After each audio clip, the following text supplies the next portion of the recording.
ती सध्या समोर येते। नातवांना फिरवत असताना कारने उडवल्याची माहिती समोर येते। अपघातात निर्मला गावित या गंभीर जखमी झाल्याची माहिती सध्या समोर येते।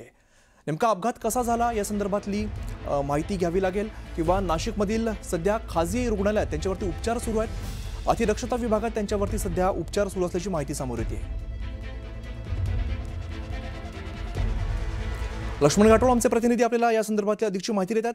लक्ष्मण, माजी आमदार निर्मला गावित यांचा अपघात झाल्याची माहिती समोर येते। खरं तर निर्मला गावित ज्या आहेत त्या नाशिकच्या घोटी इगतपुरी मतदारसंघाच्या माजी आमदार आहेत आणि त्यांचाच हा अपघात झाल्याचा व्हिडिओ जो आहे तो समोर आलेला आहे। ते नाशिकच्या आरडी सर्कल परिसरामध्ये त्यांचं घर आहे आणि त्या आरडी सर्कल परिसरामध्ये असलेल्या घराच्या परिसरामध्ये म्हणजे घरापासून अवघ्या केवळ 50 मीटर अंतरावर त्या त्यांच्या नातवाला घेऊन संध्याकाळच्या सुमारास बाहेर पडलेल्या होत्या। जर दृश्य बघितली तर एका हातामध्ये त्यांचा हात जो आहे त्यांच्या नातवाच्या हातामध्ये एक हात आहे, तर त्या रस्त्याच्या कडेच्या बाजूने त्या होत्या। मात्र अचानकपणे एक गाडी फोर व्हीलर जी आहे ती पाठीमागून आली आणि त्यांना जोरदार धडक त्या गाडीने दिली आणि त्यामध्ये जर व्हिडिओमध्ये जर बघितलं तर निर्मला गावित त्यांना पूर्णतः